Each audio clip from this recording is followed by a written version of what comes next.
షాద్ నగర్ వైపు ఉన్న మన స్వర్గసీమ వెంచర్లో ప్లాట్లు కొన్న వాళ్ళంతా సంతోషంగా ఉన్నారు. ఒక్కసారి విజిట్ చేయండి. ఇంట గెలిచి రచ్చ గెలవాలంటారు కదా, అలా యూట్యూబ్లో మొదలైన ఆయన ప్రయాణం ఈరోజు సిల్వర్ స్క్రీన్ వరకు వెళ్ళిందనమాట. ఆయనే సదన్న కామెడీ అని మనం యూట్యూబ్లో ఛానల్ చూస్తాం కదా, అలియాస్ ఆర్ఎస్ నందా గారు. మాట్లాడదాం అన్న. నమస్తే. క్షణార్థన్న అందరికి క్షణార్థి, మా సంతూర్ కనార్థి. అందరు మంచుకున్నారా? మీరు ఎప్పుడు మంచుకుండాలి. ఏదో ముచ్చట ఏమన్నా అడుగుదాం అనుకుంటారా? Okay okay. అంటే చాలా గ్రౌండ్ లెవెల్స్ నుంచి వచ్చారు.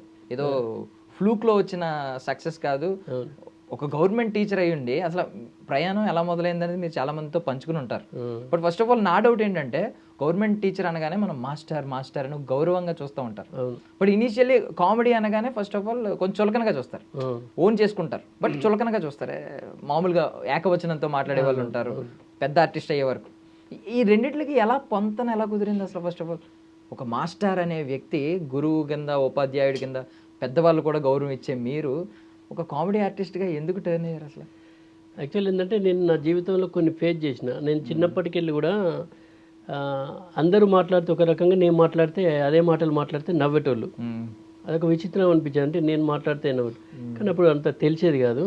ఆ తర్వాత నేను టీచర్ అయిన తర్వాత కొన్ని ఫేస్ చేసిన. అంటే నాకు నా తల్లి నేర్పినటువంటి భాష ఏదైతే ఉందో దాని నుంచి కొన్ని ఫేస్ చేయడం జరిగింది నెగిటివ్గా. ఇది కాదు డైలెక్ట్ మీద దాన్ని, కాబట్టి నా భాషలో ఉన్నటువంటి మాధుర్యం చెప్పగలగాలని డిసైడ్ అయినా. కాబట్టి ఒక పక్క ఇటు టీచర్గా పనిచేస్తూనే ఈ కామెడీ అనేది గౌరవప్రదంగా ఉండాలి. ఇప్పుడు మామూలుగా ఏంటంటే, కామెడీ ఏదో డబల్ మీనింగ్ కామెడీలు చేస్తే మనం విన్న నెగటివ్ షేడ్స్ వస్తాయి కావచ్చు, లేకపోతే మామూలుగా డబల్ మీనింగ్లు మాట్లాడతారు అది అనుకుంటాం. అది కాదు అని నిరూపించడం కోసం, చేయడం కోసం నా ప్రయత్నం జరిగింది వాస్తవంగా.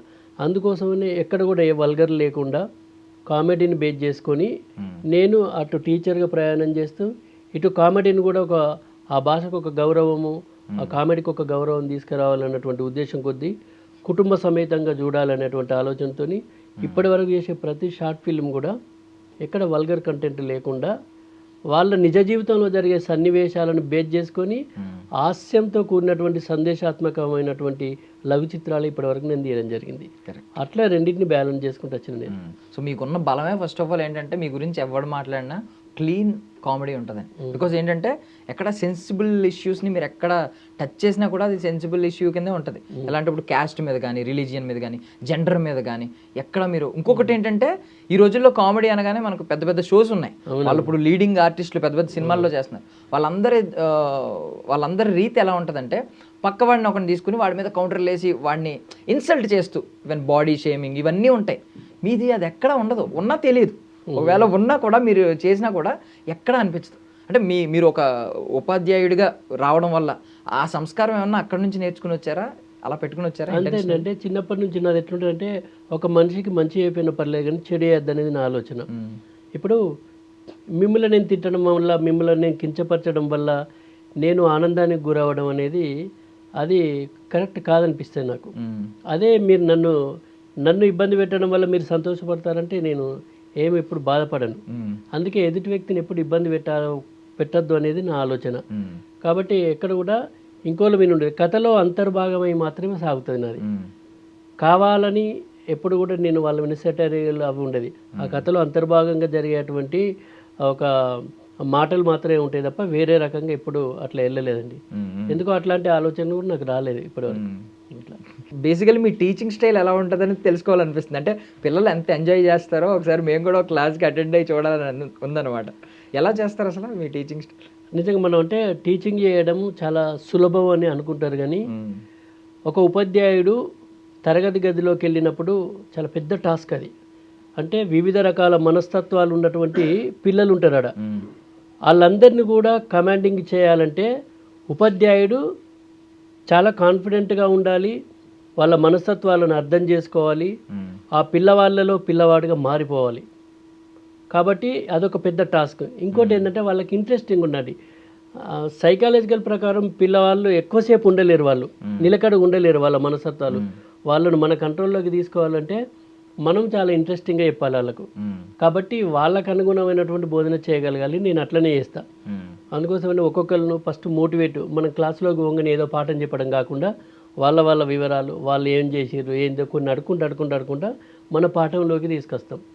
అట్లా ఇప్పటి వరకు నా బోధన అట్లనే కొనసాగుతుందండి. అంటే నేను పాట పాడినా పద్యం పాడినా కూడా వాళ్ళకు ఒక ఇంట్రెస్ట్ ఉండాలి, వాళ్ళు వినసొంపుగా ఉండాలి. మామూలుగా లొల్లి పెట్టే పిల్లలు, అల్లరి చేసే పిల్లలు కూడా ఒకసారి సైలెంట్ అయిపోవాలి. నేను కథ చెప్పేటప్పుడు కూడా కొన్ని అట్లనే ఉంటాయి. ఇప్పుడు ఎగ్జాంపుల్ ఏదైనా ఒక గుడ్డేలుగు ఉంటుంది, అంటే మనం ఎలుగుబంటి అంటాం.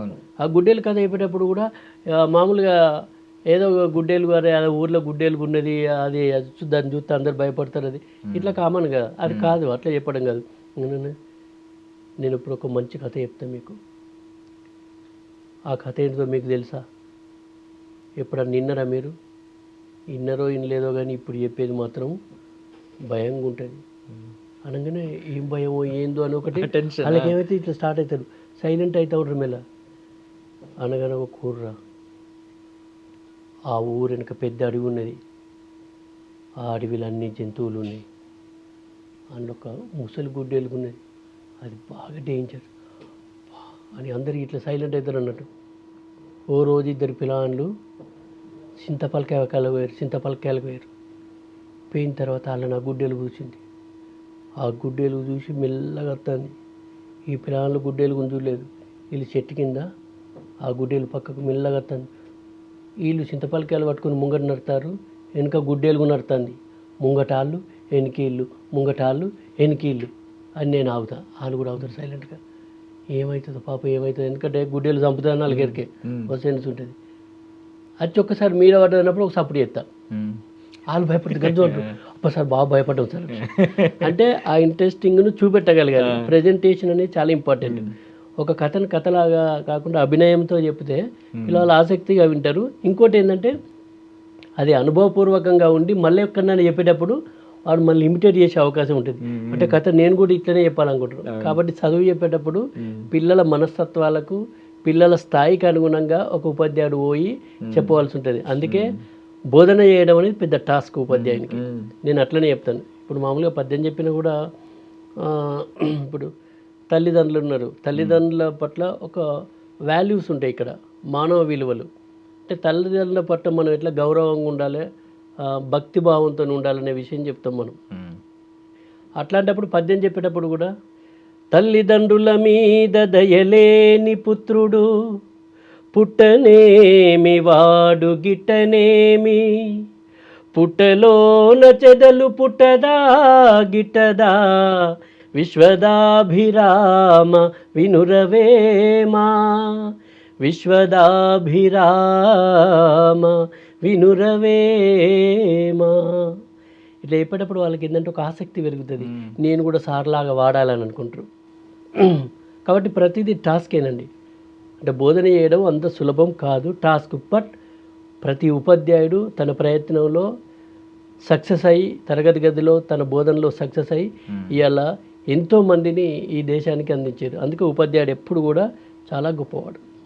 అంటే బేసికల్లీ నేను తెలుగు భాష పరిజ్ఞానం మీరు చదువుకున్న చదువు నేర్పుతుంది. ఇప్పుడు కళాకారుల కుటుంబం నుంచి ఏమన్నా వచ్చారా మీరు? ఇవన్నీ కళలో ఎలా వచ్చినాయి? లేదండి, అసలు మా ఇంట్లో కళాకారులు ఎవరు లేరు. మా చిన్నప్పుడు మా ఊర్లో చిరుతల రామాయణం వేసేటోళ్ళు, వాళ్ళు ప్రాక్టీస్ చేస్తుంటే కూడా పోయి చూసేటోళ్ళం. కానీ అప్పుడు మనకు వేషాలు వేసే, అది ఒక వేషం వేయాలంటే కొంత పైసలు కట్టాలి ఆ వేషానికి, ఎందుకంటే కావాల్సినటువంటి ఖర్చు ఉంటుంది కాబట్టి మనకు ఆ స్థాయిలో లేవు. కానీ చూసి ఆనందపడటం, అప్పుడు వేషం వేసే అంత లేదు. అట్లా ఇవన్నిటిని అబ్జర్వ్ చేస్తూ మా ఊళ్ళో ఉన్నటువంటి ఒక వెండి తెర 16mm ఉండే, ఆ 16mmలో సినిమా చూస్తూ ఏదో ఒక రోజు నేను దీని మీద కనిపించాలని ఒక చిన్న బీజం నా మనసులో చిన్నప్పుడు పడ్డది. ఆ బీజానికి అనుగుణంగా కాలాన్ని దాటుతూ పరిశ్రమిస్తూ ఇవాళ మీ ముందు ఇక్కడ కూర్చున్నా. నేను థియేటర్ బ్యాక్గ్రౌండ్ నుంచి ఏమైనా చేసి వచ్చారా? ఏది లేదు, ఏ ట్రైనింగ్ లేదు, దేనికి నాకు శిక్షణ లేదు, పరిశీలనే నా గురువు.